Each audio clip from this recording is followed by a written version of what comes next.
ninka xabadda irida waxaan arkaya geel loo idiin wada keenayo war maxayna geelaha awal idiin siin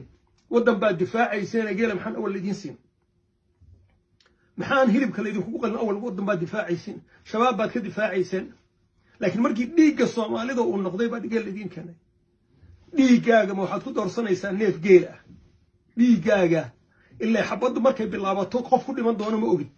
waad dhiman doontaa markaad dhimatidna ilaahay baad la hortegaysaa adigoo dhiig islaameed qaba dhiiggaagii marka qiimahaagii dhamay naftaadii qiimihiisa ma waxaa lagugu maslixi odayada gararka waaweyn ee beenta ah waxay kugu maslaxayaan inaad cimri inuu yahayba noloshaada dhanba inay geelaas tahay oo geel baa naloo keenay hilib baa naloo qalay waa maxay war adigu ma hilib baad joogtaa adigu ma waxaad ku qiimaysan tahay hilib lagu keeno markaad qadiyadda saxda ah ee waddankan difaacaysa maxayna isoo aruurin hilib maanta is aruurinayaan hilib qiimahaagu hilib maaha ku noqo xeryahaagii ku noqo qaran baa ku qurxiyey qaran baa aad ka tirsan tahay qaran baad leedahay ku noqo kaas ayaa ku qurxin kara ee qabiilkuma qurxin karo ku noqda meelihiinni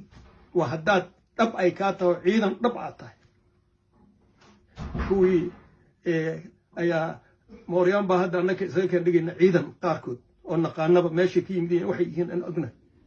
garaado beenahoo gedgaduudan baa lagu wataa markaasaa lagu hadlayaa ka fiirsada ku noqda xeryihiinni dan halkaas idinku jirta dan idinkuma jirto in inta xamar soo gashiin raggan siyaasadda danta kale iyo maaragtay